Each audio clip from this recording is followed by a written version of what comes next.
सोचिए, एक विधवा माँ ने पैसों की पाई पाई एकत्रित करके अपने बच्चों के भविष्य के लिए पैसे दिए, अपनी बच्ची के कन्यादान के लिए पूरे 9,000 रुपए दिए और अपने इंश्योरेंस के लिए 2,000 रुपए दिए, ताकि उस माँ के जाने के बाद अपने बच्चों पर मुसीबत ना आए।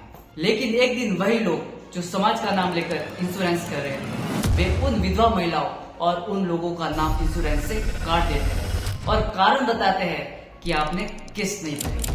यह लाइन सुनकर आपको भी लग रहा होगा कि बात तो सही है ना, किस्त नहीं भरी तो नाम तो काट दे ही जाएगा ना। लेकिन मैं अब आपको पूरी हकीकत बताने वाला हूँ।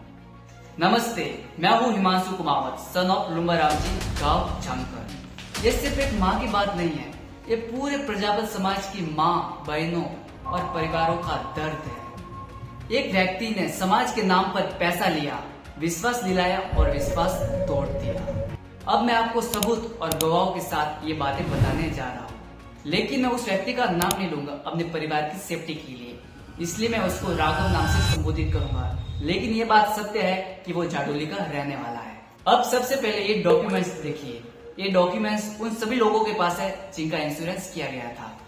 अब आपकी स्क्रीन के सामने डॉक्यूमेंट दिखाई दे रहा होगा, जिसमें लिखा है समस्त कुमार प्रजापत समाज सेवा समिति। इस डॉक्यूमेंट से पूर्णतः स्पष्ट होता है कि उन लोगों ने समाज के नाम से ही इंश्योरेंस किया था। इससे स्पष्ट बात समझ में आती है कि उन लोगों ने गरीबों और विधवा महिलाओं के साथ धोखा किया। अब आपको बात धीरे धीरे समझ में आ रही होगी। ये बात है 2023 की, जब राघव हमारे घर पे आया था और मैंने अपनी मम्मी का इंश्योरेंस करवाया था और हमारा भी नाम काट दिया जाता है। चलो हमारी बात तो एक साइड में रखते हैं। हमारी गली में ही एक विधवा महिला रहती है, उनके 2 बेटे हैं, एक बेटी है और एक बेटा है। बेटी 5वीं 6वीं कक्षा में पढ़ती है और बेटा 10वीं कक्षा में पढ़ता है। बेटा भी काम नहीं कर सकता, अभी नाबालिग है, 18 साल से कम है, और बेटी भी, उसकी उम्र लगभग 12-13 वर्ष होगी। और उस माँ ने अपने बच्चों के भविष्य के लिए कुछ पैसे इकट्ठे कर रखे थे और उसी दिन राघव हमारे घर पे आया था और उस विधवा महिला को हमारे घर पे बुलाया। समाज का नाम लेकर हम लोगों को उसने भरोसा दिलवाया, जमा पूंजी वगैरह इकट्ठा की थी, वो सारे उसको दे दी अपने समाज के भरोसे पर। लेकिन राघव ने स्पष्ट रूप से बताया था कि अगर आपके घर में कोई कमाने वाला नहीं है, बेटा भी बच्चा है, पति नहीं है और कोई कमाने वाला ही नहीं है, तो आपको किस्त भरने की कोई आवश्यकता नहीं है। उसने स्पष्ट रूप से मना किया था। लेकिन 2 महीने के बाद राघव उस विधवा महिला के घर पे आया और 200 रुपए मांगे किस्त के लिए। फिर उस महिला ने कहा, आपने तो स्पष्ट रूप से मना किया था कि हमारे कोई कमाने वाला नहीं है, तो आप पैसे कैसे मांग रहे हैं। फिर भी शर्म के मारे और दया भावना के कारण उसने पूरे पैसे दे दिए और वो राघव लेके चला भी गया। अब मैं आपको एक डॉक्यूमेंट दिखाने जा रहा हूँ। आपके स्क्रीन के सामने एक डॉक्यूमेंट आ रहा होगा और 5 पॉइंट में लिखा है, अगर अपनी समाज में हर तरह के परिवार है, इसलिए हर परिवार इस संस्था का लाभ ले सके, इसलिए मात्र 200 रुपए की किस्त रखी गई है। अगर अपनी समाज में कोई विधवा है और उसका कोई पुत्र नहीं है और सिर्फ बेटी ही है, तो उसको संस्था की ओर से उसकी किस्त माफ है। इससे साफ साफ रूप से जाहिर होता है कि इन लोगों ने दोगलापन किया है। इन्होंने कंडीशन क्या रखी थी और कर रहे क्या है, आपको नतीजा सामने दिखाई दे रहा होगा। और उन्होंने सिर्फ इसमें बेटी ही लिखा है, लेकिन उन्होंने हमारे घर पे आके कहा था कि बेटा भी नाबालिग है। और राघव के साथ एक व्यक्ति भी थे, वो 4 से 5 महीने के बाद हमारे घर पे आते हैं और सारी बातें बताते हैं कि अब ये मामला धीरे धीरे गड़बड़ी की ओर जा रहा है, कुछ भी आपके साथ खतरा हो सकता है।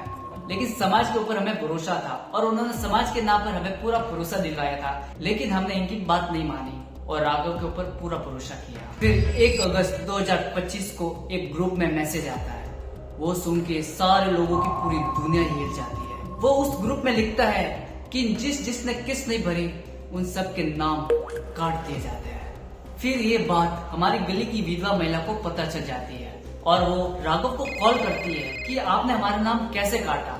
तो उस राघव ने क्या जवाब दिया, आपको जानकर हैरानी होगी। उस राघव ने कहा कि आपने किस्त नहीं भरी, उसके कारण आपका नाम काटा जा चुका है। फिर उस विधवा महिला ने कहा कि आपने बिना पूछे हमारा नाम कैसे काटा, आपने तो मना किया था कि हमारे घर पे कोई कमाने वाला नहीं है, तो आप नाम कैसे काट सकते हैं। तो उस राघव ने क्या जवाब दिया, वो बात पहले की थी, अब बात अलग है, आपका नाम काटा जा चुका है।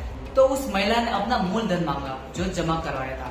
तो उस राघव ने क्या कहा कि आपका सारा पैसा जा चुका है, अब आपको 1 रुपया भी नहीं मिलेगा, आपके जो करना है वो कर लो। और वो बोलते ही उसने फोन रख दिया। यह बात सुनकर उस महिला के पैरों तले की जमीन खिसक गई और वो महिला पूरे रात भर रोई। अक्सर वो महिला बीमार ही रहती है और वो एक रूम में रहते हैं जिनकी पक्की छत भी नहीं है। क्या ऐसे लोगों के पैसे खाना हमें शोभा देता है? उल्टा ऐसे लोगों को सहारा देना चाहिए और समाज में कुछ ऐसे नियम भी बनाने चाहिए इन गरीबों लोगों के लिए, विधवा महिलाओं के लिए।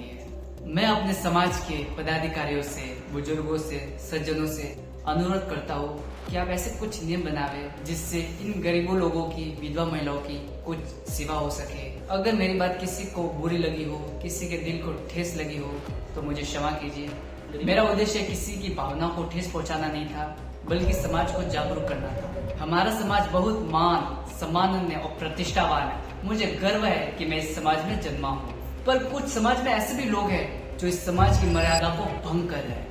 वो कहते हैं ना, एक मछली पूरे तालाब को गंदा कर देती है, वैसे ही समाज में कुछ ऐसी मछलियां हैं जो पूरे समाज को गंदा कर रही है। ऐसे लोगों के खिलाफ कार्रवाई करनी बहुत जरूरी है, तभी ये सुधरेंगे।